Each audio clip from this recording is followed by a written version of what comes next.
చేసిన చరిత్ర ఈ పార్టీ బీఆర్ఎస్ పార్టీకి ఉంది అధ్యక్ష. ఆ రోజు సన్న వడ్లేస్తే ఊరే అన్నది మీరు. ఇవాళ కౌలు రైతుల గురించి గొప్పగా మాట్లాడుతున్నారు. కౌలు రైతులకు ఎందుకు ఇవ్వాలి భరోసా? వాళ్ళు అద్దె ఇళ్లలో ఉన్న ఓనర్, అద్దె ఇళ్లలో ఉన్నోడు ఓనర్ అవుతాడా, కౌలు రైతు ఓనర్ అవుతాడా అని ఆ రోజు మీరు మాట్లాడారు. ఇవాళ రైతుల మీద ఏదో గొప్పగా మాట్లాడుతున్నారు. నేను సవాల్ చేస్తున్నా అధ్యక్ష, ఈ రాష్ట్రంలో ఉన్న అందరి భూముల మీద క్లీన్ గా అక్కడ ఒక దగ్గర 100 ఎకరాల ఫామ్ హౌస్ ఉంటుంది, కానీ 10 మంది పేర్లు ఉంటాయి.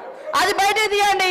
వాళ్ళకి ఇప్పుడు 5-6 లక్షల జీతాలు ఎత్తుకునేటోళ్ళు కూడా రైతు ముసుగులో రైతు బంధు తీసుకున్నారు. మీ హయాంలో గుట్టల సాగులో లేకుండా తీసుకున్నారు. మాలాంటి ఏరియాలలో మోకా మీద ఉండి సాగు చేసినా కూడా పట్టా లేకుంటే వాళ్ళకు మీ హయాంలో ₹1 రాలే, కానీ వాళ్ళు పంట పండించారు. మీరు ఇచ్చింది రైతు బంధు, రైతు పెట్టుబడి కాదు, పట్టా పెట్టుబడి ఇచ్చారు. పట్టా ఉంటేనే ఇచ్చారు ఆ రోజు, కానీ కౌలు రైతులకు ఇయ్యలే, చిన్న సన్నకారు రైతులు పట్టా లేనటువంటి వాళ్ళకి ఇయ్యలే. అదేవిధంగా రైతు రుణమాఫీ గురించి గొప్ప చెప్తున్నారు. మీరు అనేక మందిని మీరు చేసినటువంటి రుణమాఫీ వడ్డీ మాఫీ అయింది, రుణమాఫీ కాదు. రుణమాఫీ కాదు, అది వడ్డీ మాఫీ. ఆ వడ్డీ మాఫీలో కూడా మీరు అనేక మందికి రైతులకు నిబంధనలు పెట్టడంతో చాలా మంది ఈ నిబంధనల మూలంగా మేము ఇచ్చినటువంటి రుణమాఫీలోకి కూడా కొంతమంది రెన్యువల్ కానేటువంటి పరిస్థితి వాస్తవం. అలాంటి వాళ్ళే ఆగింది. అది 2014 నుంచి కొనసాగుతూ వస్తుంది. మీరు చేసినటువంటి రుణమాఫీ నిబంధనలు కొనసాగుతూ వస్తున్నాయి. కాబట్టి అది గుర్తుపెట్టుకోండి. మీరు అన్ని బాగా చేసినాక 30,000 కోట్ల రైతుల రుణమాఫీ కాకుండా ఎట్లున్నాయి? మీరు అన్ని రైతులను రాజులను చేసిర్రు, రైతు బంధు ఇచ్చిర్రు, అన్ని చేసినాక మళ్ళీ 30,000 కోట్ల రూపాయలు వాళ్ళ మీద ఎందుకు భారమైంది? ఎందుకు రుణాలు మిగిలినాయి? అది చెప్పండి. కాబట్టి ఇవాళ కేటీఆర్ గారికి ఒకటే అడుగుతున్నా, మీరు 10 ఏళ్లలో భూమి లేనటువంటి ఒక్క పేదింటి బిడ్డలకు మీరేమిచ్చారు? ఓకే, 100 ఎకరాలు ఉన్నోళ్ళ గురించి అన్ని ఇవ్వాలి, లక్షల జీతాలు వచ్చినా అన్ని ఇవ్వాలి అని అంటున్నారు. మరి పేదోడికి మీరు ఈ 10 ఏళ్లలో కనీసం ఉచితంగా కరెంట్ ఇయ్యలే, కనీసం ఇవాళ ఉచితంగా ఎర్ర బస్సు ఫ్రీ ఇస్తే కూడా మీరు ఓర్వలేకపోతున్నారు. అదేవిధంగా వాళ్ళకి 10 ఏళ్లలో ఏమిచ్చిర్రు? భూమి లేని వాళ్ళకి ఏమిచ్చారు? మేము ఇప్పుడు భరోసా కింద 12,000 రూపాయలు పెట్టినాం, ఉచితంగా కరెంట్ ఇస్తున్నాం. వాళ్ళ ఆర్థిక భారాన్ని తగ్గించడం కోసం, కుటుంబ భారాన్ని తగ్గించడం కోసం పేదింటి బిడ్డలకు, ఆడబిడ్డలకు 500 గ్యాస్ చేసినాం. మీరు ఎందుకు చేయలేదు? మరి మేము ఉచితంగా బస్సు పెడితే గగ్గోలు పెడుతున్నారు, ఉచితంగా 200 యూనిట్ల కరెంట్ ఇస్తే గగ్గోలు పెడుతున్నారు. కాబట్టి మీ వైఖరి ఏందో స్పష్టం చేయండి.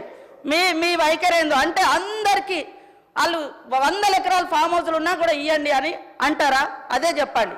నేను ఈ సందర్భంగా కూడా మా వ్యవసాయ శాఖ మంత్రి గారిని కోరుతా ఉన్నా, దయచేసి ఎవరెవరికి ఎంతెంత పోతుందో ఆ వివరాలు మొత్తం గ్రామాలలో పెట్టాలి. ఏ కుటుంబానికి ఎంతెంత రైతు బంధు పోతుంది, ఎవరెవరిది ఎంత అనేది వివరాలు బయట పెట్టాలి. పేదోళ్ళకి ఆ ఊర్లలో ఏమేమి వచ్చినాయో కూడా బయట పెట్టాలని కోరుతా ఉన్నా. కన్క్లూడ్ చేయండి ప్లీజ్. కంక్లూడ్ చేస్తానంటే కూడా చేయనిస్తలేరు సార్. కన్క్లూడ్ చేయండి అధ్యక్ష. వారు చెప్పిన దానికి మేము చెప్పిన దానికి తేడా ఏముంది సార్? మంత్రి గారు చెప్పారు, మంత్రి గారు అన్నారు మరి 30,000 కోట్ల రుణం ఎందుకు వచ్చింది అన్నారు. ఎందుకు వచ్చిందంటే మీ ముఖ్యమంత్రి గారు చెప్పారు. ఏం చెప్పినారు? స్పష్టంగా చెప్పారు. కేసీఆర్ గారు ఏమనుకుంటుండంటే ₹1,00,000 రుణమాఫీ చేసిన కదా వాళ్ళంతా నాకే ఇస్తారు అనుకుంటుండు, కానీ ఆ ₹1,00,000 రుణమాఫీ అయిన వాళ్ళు కూడా మీరు అర్జెంటుగా బ్యాంకు కురుకుని 2 లక్షలు తెచ్చుకోండి, నేను రాగానే December 9 నాడు సంతకం పెడతా అని చెప్పిందే రేవంత్ రెడ్డి గారు. నేను వేరే చెప్తున్నాను, వీడియో చూపెట్టమంటే చూపెడతా. ఆయన వల్లనే జరిగింది అధ్యక్ష. ఇంకొక మాట అధ్యక్ష, ఇప్పుడు ట్రైనింగ్ అన్న చక్కగా ఇవ్వాలి మీ ఎమ్మెల్యేలకు. నేను ముఖ్యమంత్రి గారిని కోరుతున్నా, మీరేమో 100% రుణమాఫీ జరిగిందని మీరు చెప్తారు, వెనకకెళ్ళి మీ ఎమ్మెల్యేలు వేసేమో నాకు 70% అయిందంటారు, బయటనేమో రైతులు చారణ కాలేదని బయట రైతులు అంటున్నారు. ఏది కరెక్టో మీరు తెలుసుకోండి ముందు. 25% అయిందా, 30 అయిందా, 40 అయిందా, 70 అయిందా, 100 అయిందా? చివరిగా అధ్యక్ష నేను ఒకటే చెప్పి ముగిస్తా అధ్యక్ష. మేము ఈ ప్రభుత్వాన్ని ఒకటే కోరుతా ఉన్నాం. రైతు బంధు విషయంలో నేను నేపథ్యం చెప్పిన, తెలంగాణలో పెద్ద రైతు చిన్న రైతు అనే తేడా లేకుండా, ఉద్యోగస్తుడు లేదా ప్రైవేట్ ఉద్యోగి అనే వ్యత్యాసం లేకుండా, భూ యజమాని ఎవరుంటే వారికి వ్యవసాయ స్థిరీకరణ కోసం ఆనాడు తెలంగాణలో సాగు బాగు కావాలన్న ఉద్దేశంతో మేము పనిచేసినాం. అందరికీ రైతు బంధు ఇచ్చినాం. మీరు కటింగులు పెట్టదలుచుకుంటే అది మీ ఇష్టం, మీ విఘ్నత. మేము ఆనాడు అందరికీ ఇచ్చే ప్రయత్నం చేసినాం.